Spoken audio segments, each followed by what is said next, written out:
एक नेता जनता के लिए काम करना चाहता है, कुछ नेता उद्योगपतियों के लिए काम करना चाहते हैं। बीजेपी का और आम आदमी का जो गैप है वो बहुत बड़ा है। दिल्ली के अंदर अरविंद केजरीवाल से बेहतर मुख्यमंत्री हो ही नहीं सकता।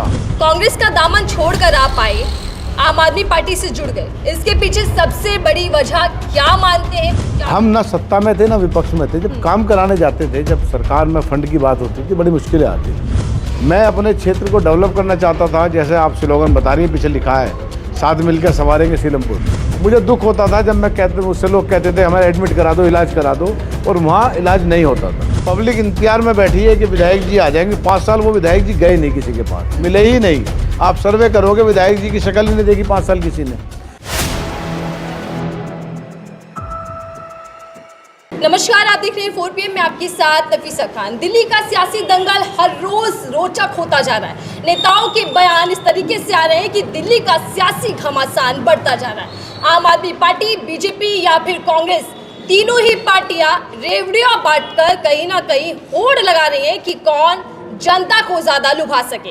लेकिन सबसे बड़ा सवाल यह है कि आखिरकार दिल्ली पर किसका कब्जा होने वाला, दिल्ली के अंदर किसकी सरकार बनने जा रही है। और जहां एक तरफ दिल्ली की तमाम सीटों को लेकर सबकी निगाहें अड़ी हैं, गड़ी हैं, तो वहीं दिल्ली की सीलमपुर विधानसभा पर सबकी नजरें गड़ जाती हैं, क्योंकि वो सीट बन चुकी है जिसमें राहुल गांधी चुनावी आगाज कर गए हैं कांग्रेस पार्टी के लिए। तो वहीं ये सीट दल बदल के लिए भी जानी जा रही है। दल बदल इसलिए कह रही हूँ कि नेता जो प्रत्याशी हैं वो दल बदल की राजनीति का खेल करते यहाँ दिखाई दे रहे हैं। आप वाले कांग्रेस में चले गए, कांग्रेस वाले आप में आ गए, और अब प्रत्याशियों के रूप में जनता के बीच है। तो समझते हैं कि सीलमपुर विधानसभा के समीकरण क्या रहने वाले हैं, जनता के बीच कंफ्यूजन पैदा होगा या फिर एक तरफा आम आदमी पार्टी को समर्थन मिलेगा, या फिर कांग्रेस इस बार बाजी मार जाएगी। बीजेपी के क्या है यहाँ पर हालात, तमाम चीजों पर चर्चा करते हैं। मेरे साथ आम आदमी पार्टी के प्रत्याशी, नए नवेले कह सकते हैं कि आम आदमी पार्टी के नेता बन चुके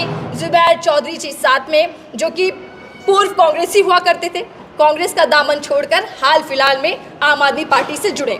समझते हैं कि क्या वजह रही और अब क्या रिस्पॉन्स उनको जनता से मिल रहा है। बहुत बहुत स्वागत है सर आपका। मैं चुनावी तौर पर आगे चर्चा को बढ़ाऊं उससे पहले आपसे जानना चाहती हूं, क्योंकि देखिए मुझे पीछे केजरीवाल जी नजर आ रहे हैं, आम आदमी पार्टी के मुखिया, और संवारने की बात आप लोग कर रहे हैं। कांग्रेस का दामन छोड़कर आप आए, आम आदमी पार्टी से जुड़ गए, इसके पीछे सबसे बड़ी वजह क्या मानते हैं, क्या कारण रहा, या फिर पहले से ही सब कुछ सेटिंग थी कि मैं इधर आऊँगा, मुझे टिकट मिलेगा और मैं चुनावी मैदान में उतर जाऊँगा? क्या है आपका इस पूरे सवाल को लेकर जवाब? बिल्कुल भी ऐसा नहीं था कि कोई सेटिंग थी या कोई सौदा था। कोई सौदा नहीं था। मैं निगम में 8 महीने जीता, 8 महीने बाई इलेक्शन जीता था। उसके बाद मेरी वाइफ शगुफ्ता चौधरी चुनाव लड़ी, वो जीती। दिल्ली में सबसे हाईएस्ट मार्जिन 11,000 बाई इलेक्शन में मेरा था। 17,000 के आसपास लगभग हम, जब शगुफ्ता लड़ी तो हम वो जीते। ये बड़ा मार्जिन है। पब्लिक बड़ा मार्जिन जब देती है जब उसको उम्मीद ज़्यादा होती है किसी से। हम ना सत्ता में थे ना विपक्ष में थे। जब काम कराने जाते थे, जब सरकार में फंड की बात होती थी, बड़ी मुश्किलें आती थी। इस सब को देखते हुए मैंने आम आदमी पार्टी ज्वाइन की। मेरा टिकट का कोई कमिटमेंट नहीं हुआ, कोई किसी पोस्ट की बात नहीं, कुछ नहीं हुआ। सिर्फ मैं अपने इलाके की बेहतरी के लिए गया था। जो यहाँ से विधायक थे अब्दुल रहमान साहब, उनका टिकट कटा, और मैंने अक्सर सुना है इंटरव्यू में रहमान साहब से ही, वो कहते थे कि सर्वे के आधार पर टिकट मिलता है, तो सर्वे में वो नेगेटिव थे। मैं अपने क्षेत्र को डेवलप करना चाहता था, जैसे आप स्लोगन बता रही है, पीछे लिखा है साथ मिलकर संवारेंगे सीलमपुर। अगर सीलमपुर संवारना है तो सरकार की ज़रूरत है। कांग्रेस की स्थिति दिल्ली के अंदर ये हो गई है कि ना वो सत्ता में है, ना विपक्ष में है, ना ही वो लड़ने का इरादा रखती है। आज कांग्रेस सिर्फ और सिर्फ वोट काटने का काम दिल्ली के अंदर कर रही है, लड़ने का काम कहीं नहीं कर रही। कोई एक सीट मुझे ऐसी नज़र नहीं आती दिल्ली के अंदर जहाँ कांग्रेस सीरियस होकर चुनाव लड़ने की सोच भी रखी हो, सिवाय वोट काटने के अलावा। मैं कांग्रेस बीजेपी पर आऊंगी, लेकिन जैसा आपने कहा कि आपको काम करना था, डेवलपमेंट के नाम पर आप आम आदमी पार्टी में शामिल हुए। लेकिन सर, आपके पिताजी मतीन साहब 5 बार के विधायक रहे, आपकी मिसेज निगम पार्षद रही, कांग्रेस पार्टी से ही, और आप भी कांग्रेस में थे। तो ये क्या ही समझा जाए जो यूटर्न आपने लिया, वो भी चुनावी माहौल के दौरान, तो ये निजी स्वार्थ के लिए लिया गया? अपनी सियासत को चमकाने के लिए लिया गया, क्योंकि 2 बारी से आप चुनाव यहाँ पर हार रहे थे। तो क्या सिर्फ आपने ये देखा कि जीत जहाँ से हासिल हो सके उधर राहें मोड़ ली जाए? जहाँ से हम 2 बार चुनाव हार रहे थे वहीं से हम 2 बार चुनाव जीते हैं। और जो हमारा मार्जिन है वो मार्जिन बताता है कि वो विधायक वाला मार्जिन है। 11,000 का मार्जिन विधायक का होता है, 17,000 का मार्जिन विधायक का होता है। तो जो हम हार रहे थे उसके बावजूद जब हम 2 चुनाव जीत गए तो लालच सिर्फ ये था कि इलाके में दिक्कतें आ रही थी, इलाके में काम कराना था। मेरे यहाँ जगपरवे चंद हॉस्पिटल है, मेरे पर अक्सर लोगों के फ़ोन आते हैं कि बहू की बेटी की डिलीवरी होनी है, हॉस्पिटल फ़ोन कर दो। वहाँ हालत ये है हॉस्पिटल की कि उस हॉस्पिटल का नाम रेफ़र हॉस्पिटल हो गया है। वो जो भी ज़्यादा रेफ़र कर दिया जाता है क्योंकि कोई देखने वाला नहीं है, कोई सुनने वाला नहीं है। जब विधायक जी को कहा जाता था तो वो उसको टाल दिया करते थे। 5 साल 10 साल पहले इसकी हालत ख़राब होनी शुरू हुई। पहले वाले विधायक का टिकट कटा, फिर दूसरे का जो आए रहमान साहब, उनके टाइम में और बुरी हालत हो गई। मुझे दुख होता था जब मुझसे लोग कहते थे हमारे एडमिट करा दो, इलाज करा दो, और वहाँ इलाज नहीं होता था। मुझे दुख होता है जब मुझसे लोग कहते हैं कि इलाके के अंदर सीवर व्यवस्था चरमरा गई है। मैं उस सीवर को साफ़ कराना चाहता था लेकिन अधिकारी नहीं सुनते थे। मेरे यहाँ एक गांधी हरिजन स्कूल हुआ करता है, सबसे पुराना स्कूल सीलमपुर विधानसभा का है, जो गांधी कोविड हो गया है। वो 6 साल से टूटा हुआ है।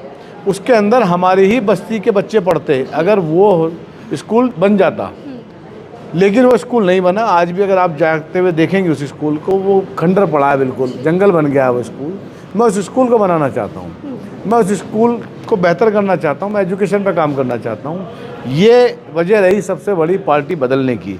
हार जीत से फ़र्क नहीं पड़ता। जो 2 चुनाव हारे थे उससे बेहतर चुनाव हम जीते भी हैं। वो हारे थे हम, कोई अलग वजह रही होगी वो, लेकिन हारते टाइम भी हम बड़े मार्जिन, जो टॉप 3 कैंडिडेट दिल्ली में कांग्रेस के थे उसमें एक चौधरी मतीन साहब रहे हैं दोनों बार। तो पब्लिक ने तो भरपूर समर्थन दिया है, लेकिन हालात होते हैं। और कई बार कहते हैं ना कि हार भी अच्छी होती है, दाग अच्छे हैं। तो ये हार भी शायद अच्छी थी कि उन हारों से कुछ सीख लिया होगा हमने और आगे बेहतर करने का काम करेंगे। चौधरी जी, आप कह रहे हैं कि ना हार के लिए ना जीत के लिए आप चुनावी मैदान में, और आम आदमी पार्टी का अगर दामन आपने थामा है तो वो काम के लिए थामा है, जिससे जनता के लिए सुविधाएं पैदा हो सके। लेकिन सवाल ये है कि आम आदमी पार्टी की दिल्ली के अंदर सरकार रही, 2 बारी से आम आदमी पार्टी के विधायक रहे, तो कमी कहाँ रह गई? सरकार, अधिकारी काम नहीं कर रहे थे, फिर जो विधायक था वो काम नहीं कर रहा था। अगर आप आपके साथ आए तो कैसे काम यहाँ पर हो पाएगा? विधायक काम नहीं कर रहा था। विधायक अगर काम करते तो कोई भी ऐसी चीज़ नहीं है। सीवर सफाई के लिए कोई स्पेशल पैकेज लाने की ज़रूरत नहीं है। सीवर सफाई के लिए कर्मचारी जल बोर्ड के पास होते हैं, अधिकारी होते हैं, JE एक्शन मशीनरी होती है, सब होता है। लेकिन आपकी इच्छा शक्ति कितनी है, आपका व्यवहार कैसा है, आप काम कराना चाहते हो या नहीं चाहते हो, डिपेंड इसके ऊपर करता है। जो विधायक थे उन्होंने इस पर ध्यान ही नहीं दिया। अब वो चेहरा बदल के, सिंबल बदल के दोबारा से लोगों के पास आ रहे हैं। यार सच्चाई बता रहा हूँ, पूरी विधानसभा में मैं घूमता हूँ, पब्लिक इंतजार में बैठी है कि विधायक जी आ जाएंगे। 5 साल वो विधायक जी गए नहीं, किसी के पास मिले ही नहीं। आप सर्वे करोगे, विधायक जी की शक्ल ही नहीं देखी 5 साल किसी ने। वो अगर काम करते तो टिकट नहीं कटता। और मैं तो इस पार्टी की अच्छाई मानता हूँ, आम आदमी पार्टी की। जिसने काम नहीं किया उसका टिकट काट दिया। और मैं अपने लिए भी मंचों से कहता हूँ कि अगर मैं काम नहीं करूँगा तो टिकट मेरा भी कटेगा अगली बार। काम तो करना पड़ेगा और आपको मौका दिया गया है, सरकार फंड दे रही है, सरकार आपको साधन दे रही है। उसके बाद अगर आप काम नहीं कर रहे हो तो ये तो अच्छी बात नहीं है ना पब्लिक के साथ। टिकट तो कई कटे हैं, तो ये समझा जाए कि आम आदमी पार्टी के विधायक काम नहीं करते। मैं नहीं, आम आदमी के बहुत सारे विधायकों को टिकट मिला, बड़ी तादाद में टिकट मिला है। काम करते हैं जब भी तो मिलता है। नामों को काटा भी गया। लेकिन मैं तो सीलमपुर को जानता हूँ, मैं बाकी विधानसभा में देख ही नहीं रहा हूँ जब से मेरा चुनाव शुरू हुआ है। सच्चाई ये, मैं सोशल मीडिया पे नहीं देख पा रहा, मुझे नहीं पता किसका कटा है किसका नहीं कटा। लेकिन सीलमपुर में जिनका कटा है उनका टिकट तो सिर्फ काम ना करने की वजह से कटा है। सीलमपुर में आजकल शेरो शायरी चल रही है बहुत, तो इधर उधर की बात ना कर, ये बता टिकट क्यों कटा। टिकट कटने की बड़ी वजह यही है कि काम नहीं किया। चलिए, उनका टिकट कटा लेकिन आपको मिल गया। तो इस जो उपहार के तौर में आपको सीलमपुर का टिकट मिला है, उसको आप कैसे देखते हैं? और आप जब आप जनसभाएं कर रहे हैं, जनता के बीच जा रहे हैं, मिल रहे हैं, तो कैसा रिस्पांस मिल रहा है? क्या लोगों के बीच में एक और ये भी कंफ्यूजन है कि आप कांग्रेस के नेता होते थे, अब आम आदमी पार्टी के लिए वोट मांग रहे हैं, तो कैसा रिस्पांस लोगों का है? जब मैंने पार्टी चेंज की तो लोगों में कुछ नाराज़गी थी। नाराज़गी इस बात को लेके थी कि हमसे बात कर लेता, पूछ लेता, जब पार्टी छोड़ता डिस्कस कर लेता। लेकिन ये बड़ा फैसला नहीं कर पाया मैं लोगों से। उस टाइम नाराज़गी थी और अब लोग मुझसे आके कहते हैं बड़ा अच्छा डिसीजन लिया तूने, ये सही किया तूने, ये ज़रूरी था। अगर क्षेत्र की बेहतरी चाहिए, क्षेत्र को बेहतर बनाना है, तो हमें ऐसी सरकार चाहिए जो पब्लिक का काम करना चाहती हो। अरविंद केजरीवाल काम करना चाहते हैं, लोगों को उन पर यकीन है। मैं क्षेत्र का विकास करना चाहता हूँ। मैं जब पब्लिक में जाता हूँ, पब्लिक से मैं वोट मांगता हूँ, तो पब्लिक का एक कन्फ्यूज़न जो आप कह रही है, कन्फ्यूज़न तो नहीं है, कन्फ्यूज़न ये था, वो चाहते थे चौधरी मतीन को विधायक, चौधरी ज़ुबैर को विधायक, और सरकार चाहते थे आम आदमी की। तो यहाँ कन्फ्यूज़न हो जाता था कि यार विधायक इसको चुनेंगे, सरकार वहाँ बनेगी, तो कैसे करें। अभी दोनों मिल गए हैं तो वो पब्लिक तो खुश है। तो आपने आसान कर दिया पब्लिक। मैं आसान कर दिया, सच्चाई बता रहा हूँ मैं आपको। पूरे विधानसभा में मैं 93 से चुनाव हो रहे हैं, 98 से तो मैं चुनाव देख रहा हूँ। इतना अच्छा चुनाव, इतना उत्साह पब्लिक के अंदर मैंने आज तक नहीं देखा है जितना इस बार मैं देख रहा हूँ। और इस बार न केवल सीलमपुर सीट पर बल्कि पूरी दिल्ली का चुनाव बेहद महत्वपूर्ण है और लोगों की निगाहें हैं। सर पीछे लिखा है साथ मिलकर संवारेंगे सीलमपुर, तो क्या 10 सालों में नहीं संवर पाए? नहीं जैसा संवर पाए, कह रहे हैं, नहीं संवर कमी पाए। रही क्या आम आदमी पार्टी? पार्टी की कमी नहीं रही, जनप्रतिनिधि की कमी रही। जिसको जिम्मेदारी, देखो विधायक का काम होता है सरकार तक, अगर सीवर खराब है और अधिकारी काम नहीं कर रहा है तो विधायक की जिम्मेदारी है कि वो सरकार के पास जाए, उसको कार्रवाई कराए, उस पर अधिकारी चेंज कराए, मशीनरी का इस्तेमाल लाए, और जो मशीन है, मैन पावर है जो उसको चाहिए उसको लाए और कराए काम। वो विधायक ने नहीं किया। सरकार की कमी नहीं, सरकार ने साफ पानी दिया, इलाके तक साफ पानी आया, गली इलाके में आके गंदा हुआ, ये जिम्मेदारी विधायक की थी। अगर गंदा पानी आ रहा है, लीकेज कहीं है तो उस पर ध्यान देना चाहिए था। सीवर ओवरफ्लो है तो कर्मचारियों को देखना चाहिए था। कर्मचारी हैं, अधिकारी हैं, मशीनरी है, फिर क्यों नहीं हो रहा?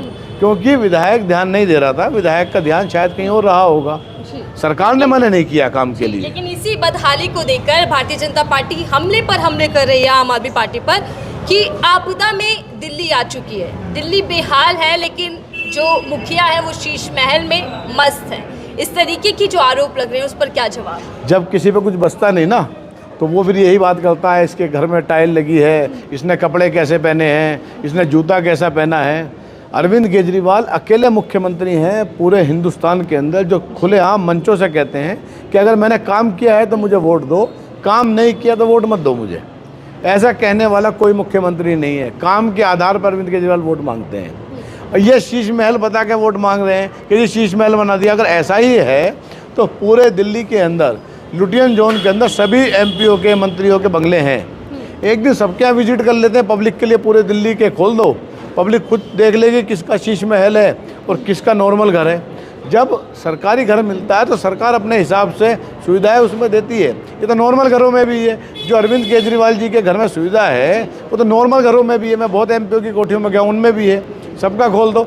आप विकास की बात क्यों नहीं करते हो? आप क्यों नहीं कहते हो इस बात को कि हम दिल्ली अरविंद केजरीवाल से बेहतर बना के दिखा देंगे, हम इससे अच्छी सुविधा दे सकते हैं, हम 200 यूनिट बिजली दे सकते हैं।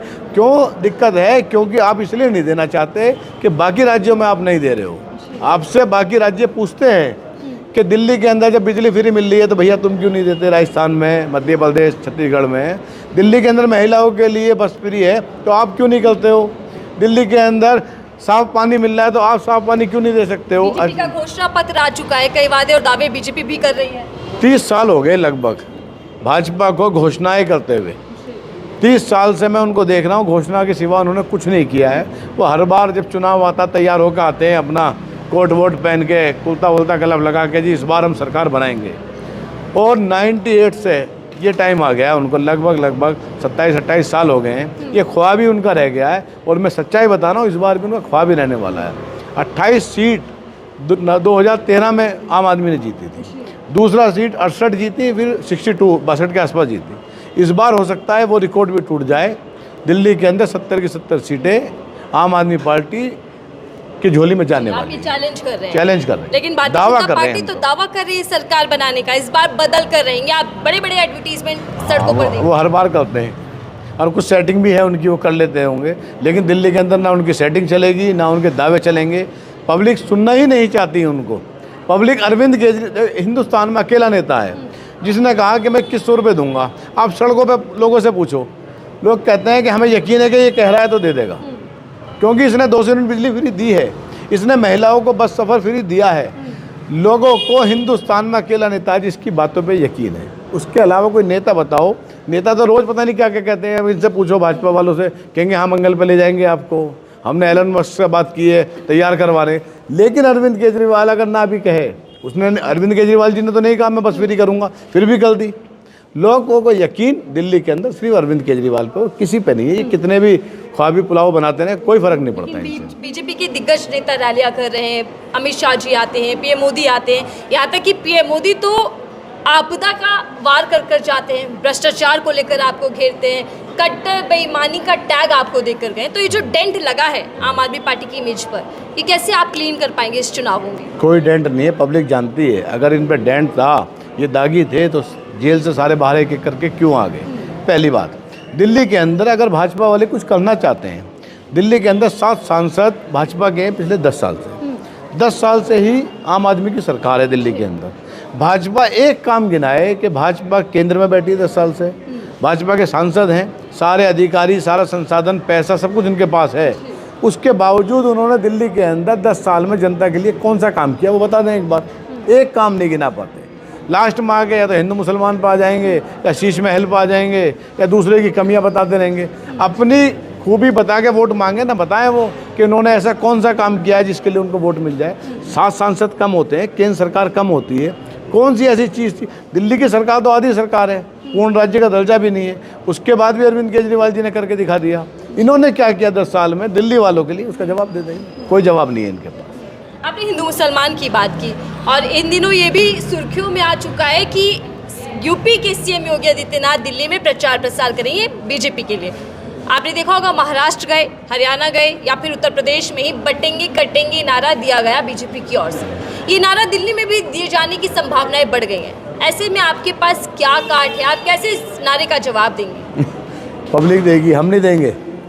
बटेंगे कटेंगे, और हम कह रहे हैं कि हम आपके स्कूल बेहतर करेंगे, हम कह रहे हैं आपके हॉस्पिटल बेहतर करेंगे, हम हेल्थ पे काम करेंगे, हम एजुकेशन पे काम करेंगे, हम आपकी सीवर व्यवस्था सुधारेंगे, हम 2100 रुपये सम्मान राशि महिलाओं को देंगे। हम आपसे कह रहे हैं कि हम जो संजीवनी योजना है उसके अंदर बुजुर्गों का इलाज कराएंगे। ये कह रहे हैं बटेंगे कटेंगे, उनका नारा है। हमारा नारा है कि हम दिल्ली को एजुकेशन देंगे, हेल्थ देंगे, दिल्ली को बेहतर बनाएंगे, दिल्ली को खूबसूरत बनाएंगे। 6ठी मंजिल तक, 5वीं मंजिल तक पानी साफ पहुँचाएंगे। आप टैप से खोल के पानी पियोगे। हम तो ये वादा कर रहे हैं। हम तो कह रहे हैं कि स्टूडेंटों को रेल मेट्रो के अंदर पास इशू करेंगे जिसमें 50% का डिस्काउंट देंगे, बसों के अंदर फ्री सुविधाएं देंगे। हम कह रहे हैं ऑटो वाले की बेटी की शादी होगी गरीब की, 1 लाख रुपए उसको शादी के लिए देंगे, कन्यादान के रूप में उसको वर्दी के लिए पैसा देंगे, उसके इलाज का बीमा देंगे। ये बटोंगे कटेंगे कर रहे हैं, हम काम क्या कर रहे हैं? पब्लिक बताएगी कि वो विकास पे वोट देना चाहती है, काम पे वोट देना चाहती है, या बटोगे कटोगे नारों पे देना चाहती है। जाहिर तौर पर फैसला तो पब्लिक ही करेगी, और इसीलिए पब्लिक को लुभाने के लिए वादे और दावे किए जा रहे हैं। आप कह रहे हैं कि आपने काम किया और काम की राजनीति पर आप लोग वोट मांग रहे हैं। अगर काम पर वोट मिल जाएगा तो फिर फ्री की रेवड़ियां बांटने की जरूरत क्यों आ पड़ी? एक के बाद एक बड़ी घोषणा आप कर रहे हो, और आपको देखकर बीजेपी और कांग्रेस भी कर रही है। कल तक यही बीजेपी वाले और यही हमारे कांग्रेस के जो साथी हैं वो मजाक उड़ा रहे थे। वो कहते थे कि ये कहाँ से देंगे, वो पर्चा लाते थे बना के, इतने लाख करोड़ का बजट है, इतना लाख करोड़ कहाँ से आएंगे। करते करते जब उनके पब्लिक ने नहीं सुना तो हमारे 2100 का मजाक उड़ा रहे थे, और अब खुद 2500 की घोषणा करते हैं। दूसरे वाले भी घोषणा करते हैं। अगर हमारा वाला नहीं दे रहा था तो तुम कहाँ से कर रहे थे भैया? तुम पे कहाँ से आ रहा था? अरविंद केजरीवाल दिल्ली के अंदर काम करना चाहते हैं। एक तरीका ये है कि इस पैसे को लूट लिया जाए, बड़े उद्योगपतियों में कर्जे माफ़ी के तौर पे दे दिया जाए, या गरीब जनता को दे दिया जाए। अरविंद केजरीवाल ने वही पैसा गरीब जनता को दिया है। 200 यूनिट का फ़ायदा पूरी दिल्ली उठा रही है, चाहे अमीर हो या गरीब हो। संजीवनी योजना का फ़ायदा पूरी दिल्ली के गरीब आदमी उठाएगा। 2100 का उठाएगा। फ्री महिला बस, मैं सबसे पूछता हूँ, कोई महिला अगर पैसे वाली भी होती है उसके लिए भी तो फ्री बस है, मना ही नहीं है। एक नेता जनता के लिए काम करना चाहता है, कुछ नेता उद्योगपतियों के लिए काम करना चाहते हैं। अपना अपना स्टाइल, अपना अपना तरीका है। हमारा नेता पब्लिक के लिए काम कर रहा है, गरीब जनता के लिए काम कर रहा है। इसको रेवड़ी कहते हैं तो रेवड़ी है। फिर ये अगर मैं आपका पूछूं कि सीलमपुर वासियों के लिए आपके पास क्या मुद्दे हैं, आप किन मुद्दों को लेकर जनता के बीच हैं? मैं जब चुनाव के अंदर उतरा तो सबसे पहला मुद्दा मैंने सरकार में जो अधिकारी थे उनसे भी कहा जब मैं प्रत्याशी बन गया, सबसे भयंकर समस्या, विकट समस्या सीलमपुर विधानसभा की सीवर है। दूसरी पानी है, क्योंकि सीवर ओवरफ्लो हो रहे हैं, लीकेज की वजह से पानी गंदा हो जाता है। आज सीलमपुर विधानसभा के अंदर गली गली आवाज़ लगती है कि पानी ले लो। ये हमने कभी नहीं सुना कि ठेले पे आदमी वाटर कूलर रख के और वो बोतल रख के बेचे और आवाज़ लगे सब्जी और फलों की तरह के पानी ले लो। ये सबसे बड़ी समस्या है। सीवर व्यवस्था दुरुस्त करना सबसे बड़ा चैलेंज है। हॉस्पिटल को बेहतर करना। जगप्रवेश चंद्र, एक टाइम में 2 अस्पताल बने, एक चाचा नेहरू बना, गीता कॉलोनी में एक जगप्रवेश चंद्र हॉस्पिटल बना शास्त्री पार्क में। पूरे हरियाणा, यूपी, बिहार, राजस्थान से लोग मुझे फ़ोन करते हैं कि चाचा नेहरू में बच्चे को एडमिट करा दो। उसी टाइम का जगप्रवेश चंद्र अस्पताल बर्बाद हो गया। आज हालत ये है कि उसे रेफर कर रहे हैं। उस हॉस्पिटल को बेहतर बनाना है। 250 बेड का हॉस्पिटल बेहतर बनाया जा सकता है। हमारे यहाँ गांधी रीजन स्कूल है, उसको बेहतर बनाया जा सकता है, दोबारा से उसको बनाया जा सकता है। 8 से 10 हज़ार बच्चे इसी बस्ती के पढ़ेंगे। जो बाकी स्कूल हैं उनको और कमरे बढ़ाए जा सकते हैं। एजुकेशन पे बड़ा काम करना है। सीलमपुर विधानसभा के अंदर, सीलमपुर के अंदर मुस्लिम बहुलित क्षेत्र ये माना जाता है। सबसे ज़्यादा आबादी और वोटरशिप में मुसलमान हैं।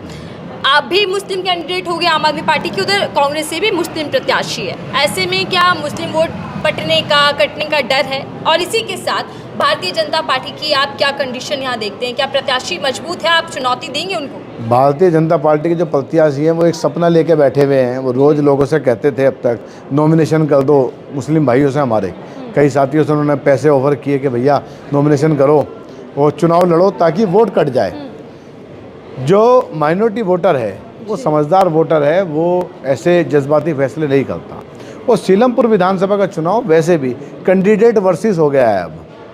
तो कैंडिडेट वर्सेस पब्लिक तो खुद तैयार बैठी है। अब पूछते हैं कि पुराने वाले विधायक से कंपेयर कर लो, वो सही है या हम सही हैं।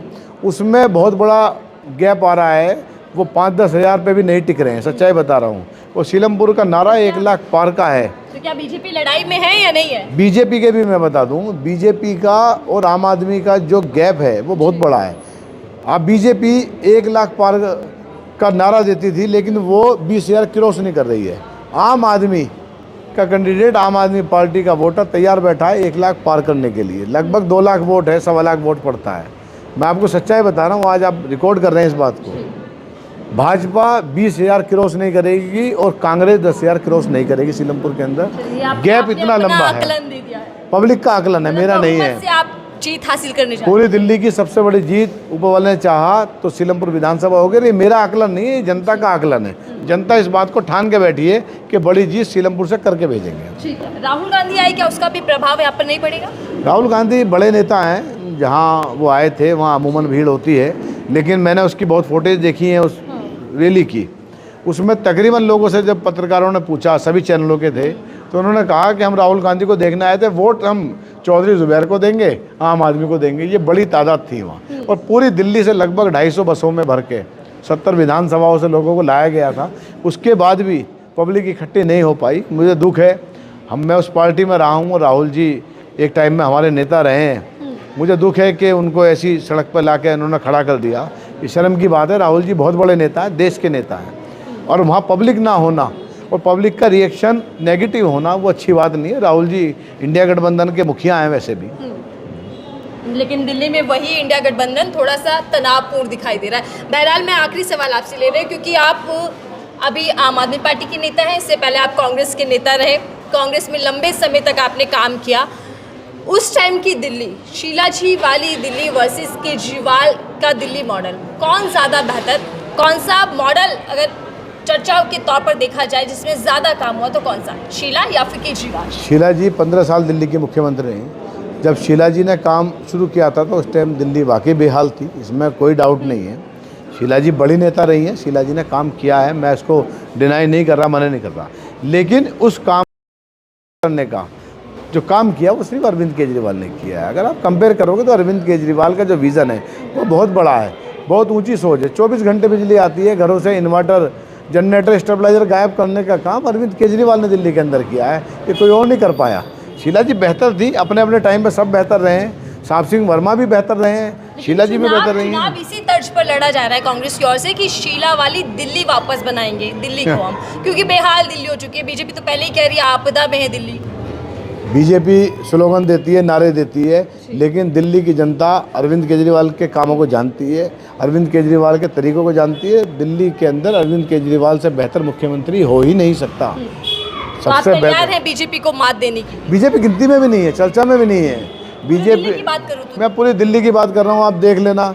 बीजेपी अगर 3 सीट भी दोबारा रिपीट कर जाए तो बहुत बड़ी बात होगी उन लोगों के लिए। बीजेपी कहीं नहीं है। 40 स्टार प्रचारक बीजेपी की ओर से दिल्ली में उतारे गए हैं। मैं कह रहा हूँ 400 उतार दें। अरविंद केजरीवाल अकेले काफ़ी है, अरविंद केजरीवाल का एक एक कार्यकर्ता काफ़ी है। हर गली, हर चौराहे, हर चौक पे अरविंद केजरीवाल का। मैं जब वोट मांगने जाता हूँ, मैं कैंपेन करता हूँ, तो सच्चाई बताऊँ, मैं सुबह 6 बजे निकलता हूँ, रात को 2 बजे तक मैं वोट मांगता हूँ। और जब मैं थका हुआ भी होता हूँ, ऊपर से मुझे बोलते घर से झाड़ू दिखाती है, सिंबल दिखाती है, हमारा एनर्जी आ जाती है। हर घर में अरविंद केजरीवाल के स्टार प्रचारक बैठे हुए हैं। वो बच्चा जो इस बेहतर स्कूल में जाता है, वो बहनें हमारी जो बसों के अंदर जाती हैं, वो इंसान जिसको अस्पताल के अंदर अच्छा इलाज मिलता है, सारे स्टार प्रचारक हमारे यही है। वो स्टार प्रचारक लाए, हमारा स्टार प्रचारक हर घर के अंदर बैठा हुआ है। अरविंद केजरीवाल का सिपाही हर घर के अंदर बैठा हुआ है। एक एक स्टार प्रचारक बैठा हुआ निकल के वोट करेगा, आप देखना 5 फरवरी। ठीक है, धन्यवाद हमसे बातचीत करने के लिए और हमें समय देने के लिए। हमारे साथ आम आदमी पार्टी के प्रत्याशी जुबेर चौधरी जी थे, जो ये साफ कह रहे हैं कि दिल्ली के अंदर भारतीय जनता पार्टी की स्थिति बेहद खराब रहने वाली है। 3 सीटों का आकलन वो दे रहे हैं कि बीजेपी के खाते में जा सकते हैं। लेकिन आम आदमी पार्टी फिर से सरकार बनाती है या नहीं बनाती, ये देखना होगा, क्योंकि हुंकार तो चारों ही ओर से भरी जा रही है कि इस बार दावे सरकार बनाने के। लेकिन आम आदमी पार्टी की राहें कितनी आसान रहती हैं, कौन किसका खेल बिगाड़ता है, और क्या दिल्ली में वापसी कर रही है आप, इस पूरी चर्चा को लेकर आपकी राय क्या साझा कीजिएगा, कमेंट बॉक्स में लिखिएगा। देखते रहिए 4 PM, मैं थी आपके साथ नफीसा खान।